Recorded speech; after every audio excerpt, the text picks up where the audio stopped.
Okay, so let's get started. Let me just open up Prezi, which is what our presentation is on today. And I'm going to bounce around from different tools just so you can see some of them. And as always, I'd be more than willing to have other presentations, other workshops, other sessions with you guys on the specific tools that we're doing because we have a short time.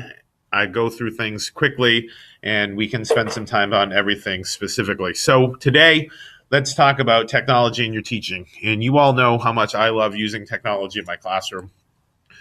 Document camera, projector, laptop, iPad, Apple TV, loving the Chromebook, so much better than Windows logging into the network and such. We all know how much that can be a pain. With my Mimeo Teach and my Mimeo Votes, which are all accessible to you guys too, we'll just go through some things using technology in our classrooms and seeing a lesson without that technology and what it can look like with the technology, just doing a few things. So let's get started. So let's look at a lesson without technology. As always, we have our standards. I'm using social studies. That's where I use a lot of technology. Not that I don't use it the other places, but a lot of my lessons in social studies are all on the computer along with science, which is really a bad thing on days that I'm absent because I can't leave my computer on and running, but they're well worth it for my students. So those are my two standards that I'm going to be covering in social studies. Some student outcomes. We're going to look at the routes the nomads took following mammoths because, the mammoths moved, the nomads moved because the mammoths were their food source for everything, their source for their clothing, their source for their weapons, just for their life. Without the mammoths, the nomads would not have survived. And we're going to talk about crossing the land bridge, Beringia, which is up where the Bering Strait is between Alaska and Russia right now. So here's my boring lesson. I call it boring because it's pretty basic. I don't mean to offend any of you. If this is how you teach, this is how you teach. I'm more comfortable, flashy, using things that are going to draw my kids into the lesson. We're going to use a book. Now, in another lesson, I would still use this book to brainstorm, but I'm going to brainstorm about the woolly mammoth, and I'm going to write it down to save for later. But writing on a chalkboard, you only have it so long, and then you got to erase it for more room. I'm going to read the book Mammoth by Patrick O'Brien. The kids love this book. It's a great book with great pictures. I'm going to use a pull-down map. Again, no offense to you people that love the pull-down maps, not my cup of tea. I can't save it. I can't use it for later and go back to it. Okay, once I take my sticky notes off, they're gone. We're going to highlight the continents moving across the land to Beringia, and then we're going to talk about the land bridge and why it's gone and why it's not there anymore. We're going to make some hypotheses, ask some questions, and explore alternate routes. Okay? Now, moving on, there has to be some pedagogy behind using the technology, and there is, and we're moving into that. This is from the Department of Education, the U.S. Department of Education, about how powerful technology is in transforming our teaching into new model of connecting that teaching. You're linking teachers to their students, professional contact resources, things like that to keep us going. Then we have this from Edutopia, which is a well-known education site about technology in your learning. And we're going to learn through projects. You're going to actually be in hands-on doing these projects, going through them. You're acquiring these skills through technology that they can apply from different subject to different subject, but also apply as they go on through in their careers or past their education. And then from Education Week, another great source every week with different things, the power of social networking. Now, some of you I've heard don't want to be on Facebook, don't want to be on Twitter, and that's fine. Not that you're scared, but there's a lot of things out there. Let me tell you, everything is out there on you right now, just so you know. There are benefits to social networking, Twitter, Facebook. We have our own school's Facebook page that people use all the time. It's a great way for collaboration to happen through different sites, through kids to respond that may not respond to me in class, but will respond to me in these different forums because they're more comfortable. Yes, I want my kids to respond to me in class, but if I can get them to respond this way, sometimes I get more from them that way too.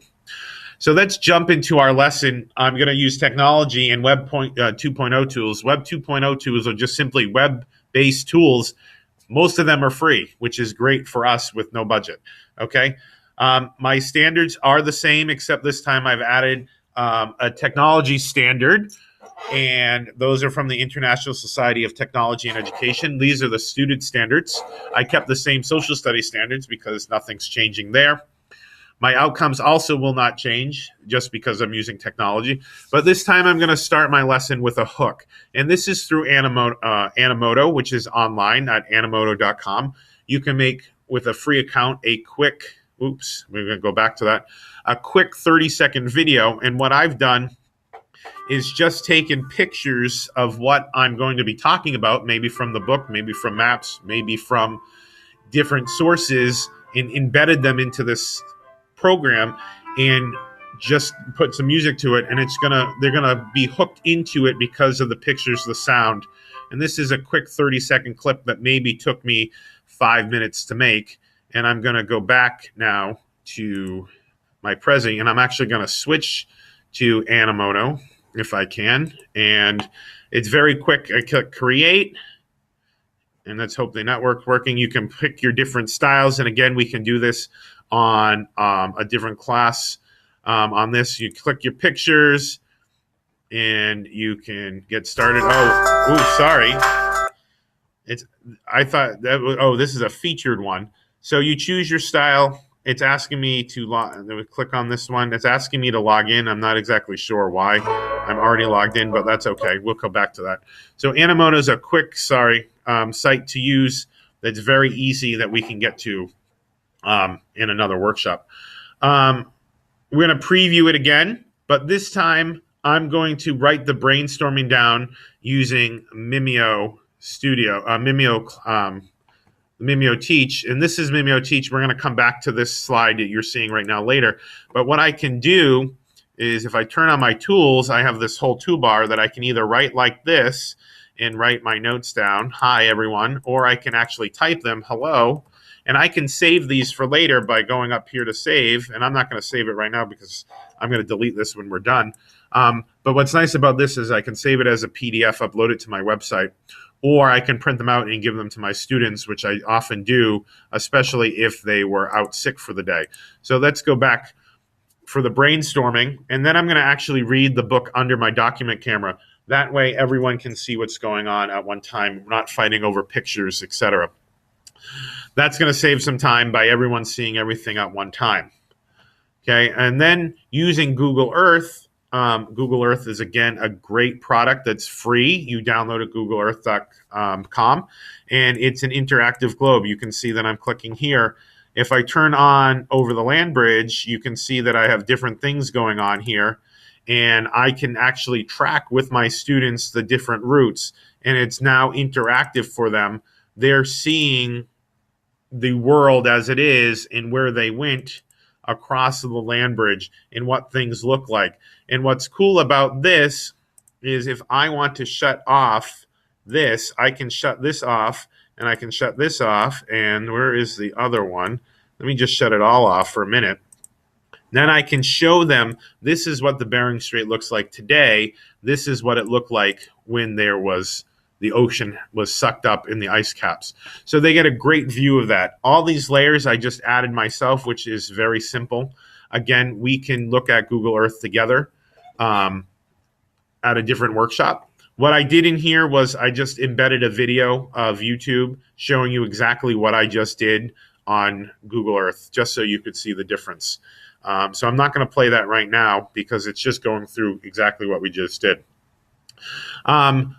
Another great source that I like to use with my kids is called Wordle, and it's a great way to introduce the vocab, review the vocab. The kids can make it, you can make it. You're just going to make sure your Java's turned on, which is very simple if it's not. And this is how easy it is. I just opened Wordle. I'm going to click Create Your Own, and I'm going to type a bunch of words in there. Hello, goodbye, summer, spring, winter, fall, school, workshop, happy, sad. You can put in as much as you want. You can have it in a Word document and just paste it in. You can type it in yourself. You can type a URL in down here, and then you click go. And what you have, hopefully, fingers crossed if Java's working right today. Here we go, loading, as you can see. And if you get this, do you want to run it? Yes, you do, so we can see the Wordle. And here are my words, and a nice thing. I can change the layout to mostly horizontal. I can change the colors. I can change the font. I can make it earthy. I can make it whatever I want. You can print it. You can open it in a window. You can't save it unless you use this thing called Snippet, which is our great tool on our computers now. And I just drag it over here, and it's going to open a new window, and then I can click Save. But that's for another day. But I just wanted to show you Wordle real quick. Great source for doing different things. And we keep going, except we're not moving. Here we go. And I'm not exactly sure why that just happened. Let's see if I can get moving again. Okay, sorry about that. Joys of technology. Off to Wordle. Okay, so formative assessment, a big thing that we all use every day, helping drive our discussion. One thing that we have in our school that you guys can use is the Mimeo votes through the Mimeo Teach that I just showed you. And let me get into Mimeo and go back here. And what I'm going to do is actually I'm going to turn on a question. I'm going to put on an anonymous class just because I'm not going to use my real students. And let's turn on this question. And the question to you was, what year was the Declaration of Independence signed? And you all have your clickers. So go ahead and click what answer you think is correct. Notice your clicker shut off. And I can do another training on this later, another day. But what I like about this formative assessment is they get graphed over here. And you can see that orange is the correct answer of 1776. But it also shows me that some people did blue, green, and yellow, which was 1782, 1492, and 1976. I also have this information tied to my Mimeo gradebook, which will tell me exactly which student answered what question, which will help me in my teaching for them later. So this is a tool we have here for you guys to use. Again, I can do training on this another time, specifically on that if you want. So the research, here's some stats real quick about students that are 12 to 17, so a little older than our kids. But my fifth graders are 10 and 11, so they're going to fit in this demographic really quickly. 93% are online, 79% using email, social networking is 73, instant messaging 67, online games 78%, and watch a video 57%. That information is from 2010. I would say by far that those numbers are definitely higher, especially social networking, as they find ways around the system because there are age requirements. The Project Red is a project that was investigating using one-to-one devices in classrooms, and these are their goals that you can see that it will have a positive effect on their schools. And as you can see in this data report right here, it did. The red represents the number of schools with a one-to-one when properly implemented. Now notice that there's only 13 schools in this survey.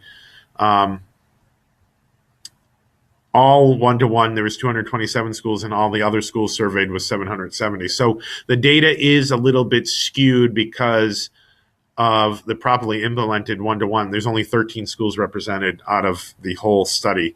So that's a little misleading. But the results are positive with one-to-one devices. And here's some supporting articles to help with technology. I was going to put the articles in here, but they wouldn't link properly. So I've listed them, and they're also in my references for you, the websites that I took them from. And just there's some great information on using the clickers, which is the first one, a different type of response. And it does spark discussion because sometimes I put those questions up there like you saw in the Mimeo vote. I put a question that has 4 right answers. So everyone's going to be correct, but what it leads to is a debate on who's more right than the other. So just things to keep in mind with that as you read.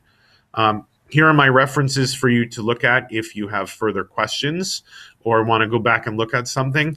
And I'm going to post this to my website, into the school's website, so you guys can look at it again. And I know half of you weren't here today because of that other workshop that seemed to be not as cool as me, but what can I say that you need to do? So I'm here for questions, comments, answers. I'll be willing to do more sessions on whatever you'd like. So let me know what you want to do.